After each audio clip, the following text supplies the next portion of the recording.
নমস্কার, আপনাদের সকলকে স্বাগত জানাই আপনাদের চ্যানেল রূপা মুখার্জিতে। ইসকনের নাম বর্তমানে সকলেই জানেন, সকলেই চেনেন এবং ইসকন জাননি এমন মানুষের সংখ্যা কিন্তু হাতে গোনা বিরল।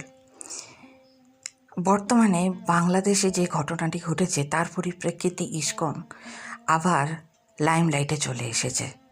আজ আমরা সেই ইসকনে বেড়াতে যাওয়ার জন্য কোন কোন বিষয়গুলি খুব ইম্পর্ট্যান্টভাবে মাথায় রাখা জরুরি সেগুলো নিয়ে আলোচনা করব। কিন্তু তার পূর্বে আপনাদের সকলের কাছে আবেদন, ভিডিওগুলি ভালো লাগলে, ভিডিও টপিকগুলো অন্যরকম লাগলে, আমার কাজ ভালো লাগলে অবশ্যই চ্যানেল লাইক, শেয়ার, কমেন্টস করবেন এবং অবশ্যই একান্ত অনুরোধ করছি চ্যানেল সাবস্ক্রাইব করবেন। আপনাদের সাবস্ক্রিপশন আমাকে কিন্তু নতুন কাজ করতে ও আরও এগিয়ে চলতে সহায়তা করে। আসুন জেনে নিই ইসকনে বেড়াতে যাওয়ার আগে এমন কোন 5টি বিষয় আছে যেগুলি আমাদের মনে রাখা ভীষণ জরুরি।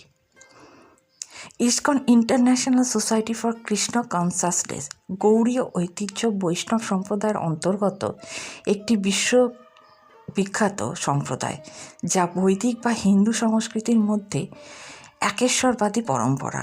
পৃথিবীর বিভিন্ন দেশ থেকে মানুষ ইসকন মন্দিরে গিয়ে ভগবান কৃষ্ণের ঐশ্বরিক উপস্থিতি অনুভব করেন এবং শান্তিপূর্ণ আধ্যাত্মিক পরিবেশও উপভোগ করেন। যদি আপনি পৃথিবীর যে কোনো ইসকন মন্দিরে যাওয়ার পরিকল্পনা করছেন তাহলে এই 5টি বিষয় মনে রাখবেন। আপনি কি ইসকন মন্দিরে ক্যামেরা নিতে পারেন? হ্যাঁ, আপনি ইসকন মন্দিরে ক্যামেরা নিতে পারেন, তবে বেশিরভাগ মন্দিরের ভিতরে ফটোগ্রাফির অনুমতি হয় না। তা বলে নিরাশ হবেন না, কারণ আপনি মন্দিরের বাইরের কারুকার্য, ইমারত, প্রদর্শনী, বিশাল উদ্যানের ছবি বাইরে থেকে তোলা ক্যাপচার করতেই পারেন। দেবতার সাথে কখনো ছবি বা সেলফি তোলা উচিত নয়, কারণ এটি সম্প্রদায়ের জন্য অপমানজনক এবং অসম্মানজনক। সাধারণ নিয়ম কিছু ব্যতিক্রমও রয়েছে, যেখানে মন্দিরের ভিতর ফটোগ্রাফি অনুমোদিত হয়।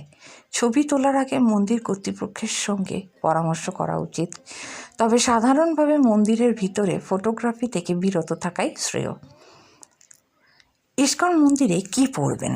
ইসকন মন্দিরে যাওয়ার জন্য নির্দিষ্ট কোনো ড্রেস কোড নেই, তবে খুব ছোট শর্টস এই ধরনের পোশাক, ক্যাপ্রি পরা উচিত নয়। সম্প্রদায়ের প্রতি সম্মান প্রদর্শনের জন্য কুর্তা, জিন্স, স্যুট, শার্ট ইত্যাদির মতো আনুষ্ঠানিক বা ঐতিহ্যবাহী পোশাক পরা উচিত। আরামদায়ক পোশাক পরতে পরামর্শ দেওয়া হয়, যা আপনাকে অবাধে ঘোরাফেরা করতে দেবে। আপনি কি ইসকন মন্দিরে থাকতে পারেন?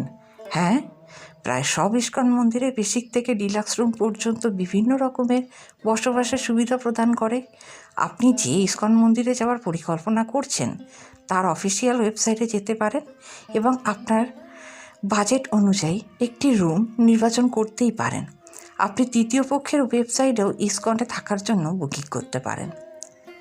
সবশেষে একটি গুরুত্বপূর্ণ প্রশ্ন আসে মনে, যে প্রবীণ নাগরিকদের জন্য কি কি সুবিধা ইসকনে পাওয়া যেতে পারে।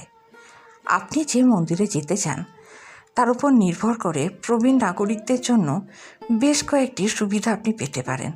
হুইল চেয়ার, লিফট এবং র্যাম্প কয়েকটি সুবিধা যা পৃথিবী জুড়ে ইসকন মন্দিরে প্রবীণ নাগরিকদের জন্য প্রদান করা হয়। কেমন লাগলো আজকের ভিডিওটি অবশ্যই জানাবেন। আপনাদের মতামত সব সময় আমার কাছে বহুমূল্য। আজকের মতো এই পর্যন্তই। ধন্যবাদ, নমস্কার।